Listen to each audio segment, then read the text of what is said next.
लगते हैं। चलो चलो इधर आओ। हेलो, अब सुनो ध्यान से बेटा, कुछ बातें जो आपको और सीख लेनी है। मैं आपसे पूछूंगा, क्या आपको क्षेत्रफल निकालना आ जाएगा? क्या आपको परिमाप निकालना आ जाएगा बच्चे? क्या आपको विकर्ण निकालना आ जाएगा, डायगोनल?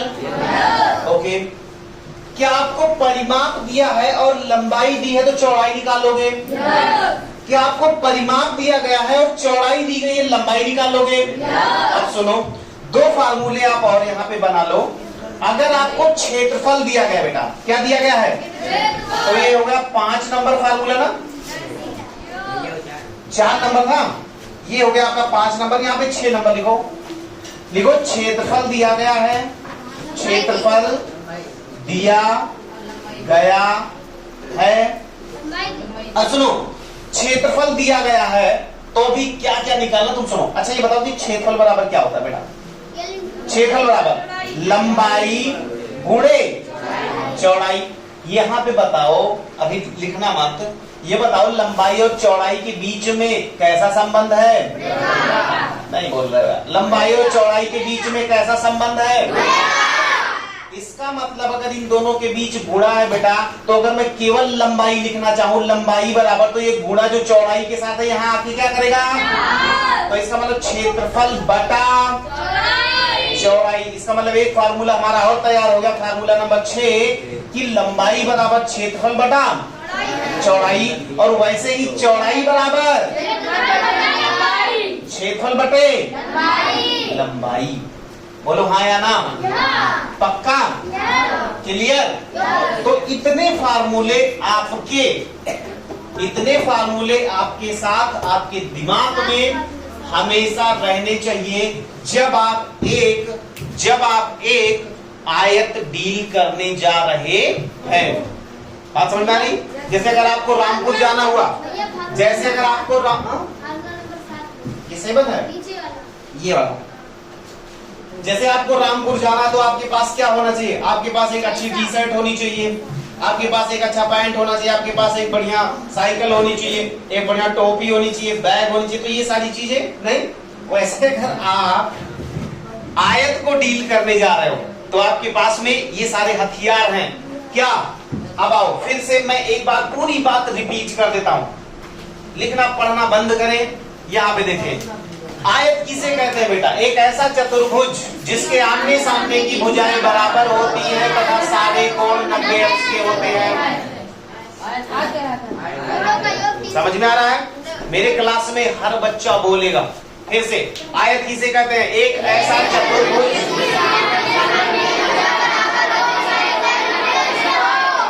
गुड। क्या सारा बच्चा बोल पाया? समझ में आया? सोच रहा है बोलने वाले बेवकूफ हैं हम ऐसे ही ठीक है, बोलने वाले बेवकूफ है। चलो ठीक है, आप जीनियस हो लेकिन आपको आना चाहिए बस। साइकोलॉजी कहती है कि अगर आप क्लास में एक्टिव हैं, बोल रहे हैं, तड़ातड़ जवाब दे रहे हैं, तो आपको सारी बातें समझ में आ रही हैं। चलो हाँ, अब ठीक है, अब तुम्हें यही सब नहीं पढ़ा। हाँ, 90 एंगल क्यों होता है? देखो आ गया ना दिमाग में, इनके दिमाग में आ ही गया। इनका छोटा वाला जो बच्चा है वो जग गया, उससे पूछ लिया कि भैया हाँ बताओ 90 क्या होता है, बताओ। चलो देखो, सुनो ध्यान से सुनना। जब ज्योमेट्री, हेलो बेटा, जब ज्योमेट्री डिसाइड की जाने लगी तो ये प्री डिसाइडेड है कि लंबाई के बराबर और चौड़ाई के बराबर, और सारे कोण एक दूसरे पे लंब हो। क्या हो? परपेंडिकुलर हो। परपेंडिकुलर मतलब 90 अंश हो, तभी ये जो फिगर होगा, ये फिगर क्या कहलाएगा? 90 डिग्री। इसका मतलब ये इसकी डेफिनेशन में है। किसमें है? डेफिनेशन में। इसका मतलब अगर ये चीज कल को बदलती है तो ये आकृति बदल जाएगी, ये आकृति बदल जाएगी। यही आयत, अब मैं तुम्हें राज की बात बताता हूं, राज की बात, यही आयत वर्ग बन जाता है। कब? जानते हो कब? यही आयत वर्ग बन जाता है जब ये भुजा इसके बराबर और ये भुजा इसके बराबर तो होती ही है, लेकिन आपस में सारी भुजा ये इसके, ये इसके, ये इसके और ये इसके, चारों आपस में बराबर हो जाती हैं। यानी लंबाई चौड़ाई ये सब आपस में बराबर हो जाती हैं। इसका मतलब जहां तुम इसमें यल और बी लिख रहे थे वहां तुम केवल यल यल यल यल ही लिखोगे, या आप यल भी लिखना वहां बंद कर देते हो। आप कहते हो कि भैया ए मान लो, क्या मान लो, ए, ये भी ए है तो ये भी ए, ये भी ए तो ये भी ए। बात समझ में आ रही है? तो ये इसकी परिभाषा में है, ये इसकी ज्योमेट्री है। ये क्या है इसकी ज्योमेट्री। चलो जल्दी जल्दी रिवाइज कर लो, फिर एक क्वेश्चन बनाते हैं बढ़िया जबरदस्त सा। आ जाओ। तो ये डिफिनीशन क्लियर होगी बच्चे? चलो इधर आ जाओ, इधर आ जाओ।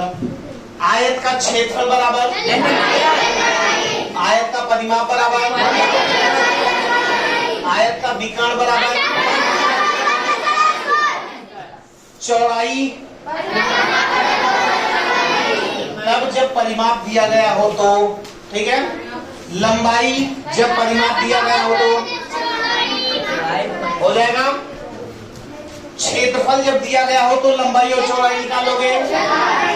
सब क्लियर? पक्का? डाउनलोड हो गया? मिटा दे? एक सवाल किया जाए? बहुत बढ़िया। चलो अब हम करते हैं कहानी खत्म। एक काम करो, रुको, मैं तुम्हें देता हूं एक आयत। इधर आओ, यहां पे इधर देखो। मैं तुम्हें एक आयत देता हूं बेटा, लिखो ये एक आयत है। इस आयत की लंबाई 8 मीटर है, कोई भी बोलेगा नहीं, और चौड़ाई 6 मीटर है। अब आप सब कुछ निकालो, परिमाप निकालो, क्षेत्रफल निकालो, विकर्ण निकालो, जल्दी जल्दी। लंबाई 8, चौड़ाई 6, लिखो क्या क्या निकालना है, लिखो क्षेत्रफल, परिमाप, विकर्ण। ये 3 चीजें निकाल के सारे बच्चे रखो, ये तीनों बातें जल्दी से, कम ऑन फास्ट। सारा बच्चा हाँ समझ रहे हो गया, समझ